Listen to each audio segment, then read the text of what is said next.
बिस्मिल्लाहिर्रहमानिर्रहीम। इस्लामिक हिजामा सेंटर में हमने लीच थेरेपी स्टार्ट की है और आप ये देख रहे हैं इन भाई को लीच लगी हुई है। इनके पाँव के ऊपर वो डेमो काट गया था जिसकी वजह से लीच थेरेपी की जा रही है।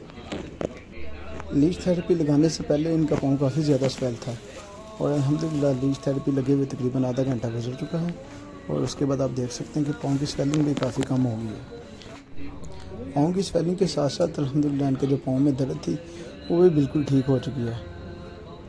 और अभी हम आपको ये दिखा रहे हैं कि इन भाई ने रिक्वेस्ट की कि आप हमें लीच को खाली करके दिखाएं कि अंदर से क्या निकलता है, मतलब कि किस तरह का इसने वो ब्लड सक किया। तो अभी ये दोबारा हम इसको खाली कर रहे हैं और इनके लीच के मुंह के ऊपर ये हल्दी लगाई जा रही है।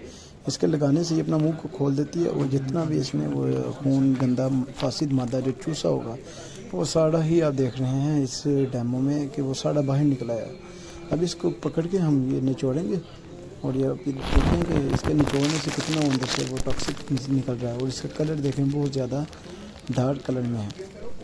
डार्क कलर के साथ साथ आप देख सकते हैं जितना भी जहरीला मादा था ना, जो वो डेमो काटने की वजह से इनकी टांग में इकट्ठा हो चुका था और जो फ्रेश सेल था उसने उसको भी सारा फासिल कर दिया हुआ था। अब ये निकलने से इंशाल्लाह इन्हें काफ़ी बेहतरी महसूस हो रही है।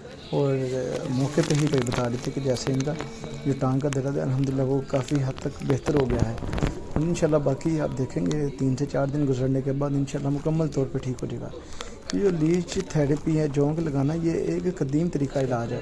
सदियों पहले असल में यही इलाज थे जिन तरीक़ों से लोग इलाज किया। जोंक लगाने के साथ एक इंसानी जिस्म में ऐसा अमल है कि जोंक लगाने के 2 फ़ायदे हैं। एक तो जब ये किसी को बाइट करती है तो ये अपने मुँह से सलाइवा छोड़ती है। सलाइवा 2 काम करता है। एक तो वो आपके जो वो स्किन है उसको बिल्कुल वो सुन्न कर देता है, आपको दर्द का एहसास नहीं होता कि वो बाइट काटी है कि नहीं। दूसरा आपके वो खून को बिल्कुल पतला कर देता है, ठीक है, बिल्कुल थिन कर देता है और उससे अल्हम्दुलिल्लाह काफ़ी पेशेंट को फ़ायदा होती है। जो काफ़ी ब्लड थिक हो चुका होता है उसके निकल जाने से काफ़ी फ़ायदा होती है।